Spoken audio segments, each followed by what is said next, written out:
টাকা মাটি, মাটি টাকা। আজ্ঞে হ্যাঁ, আপনার কষ্টার্জিত টাকা কখন হয়ে যাবে ব্যাংকের টাকা আপনি নিজে তা বুঝতেও পারবেন না। সম্প্রতি ভারতের reserve bank of India RBI একটি গাইডলাইন প্রকাশ করেছে। সেই নিয়ম অনুযায়ী 2025 সালের 1 মে থেকে ব্যাংকের একজন কাস্টমার প্রতি মাসে টাকা তোলার সময় 5বারের বেশি এটিএম ট্রানজ্যাকশন করলে ব্যাংক তার অ্যাকাউন্ট থেকে 23 টাকা কেটে নেবে। এবং কতটা অবাক করার বিষয় যে আপনি যদি এটিএম থেকে টাকা না তুলে শুধুমাত্র আপনার ব্যাংকের অ্যাকাউন্ট ব্যালেন্স চেক করেন, সেই ক্ষেত্রেও 7 টাকা আপনার অ্যাকাউন্ট থেকে কেটে নেবে।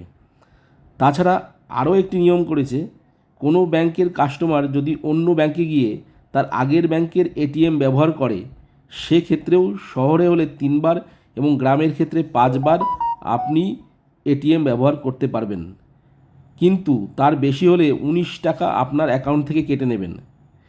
ভাবুন, যেখানে আমাদের দেশ কৃষিপ্রধান দেশ এবং এখনও ডেভেলপিং কান্ট্রির তকমা ঘোচাতে পারেনি, সেখানে গ্রামের অসংখ্য গরিব মানুষ সহ মধ্যবিত্ত পরিবারের টাকা তোলার একমাত্র সম্বল এটিএম, সেটাও একটা সংখ্যা তত্ত্ব দিয়ে বেঁধে দেওয়া হয়েছে।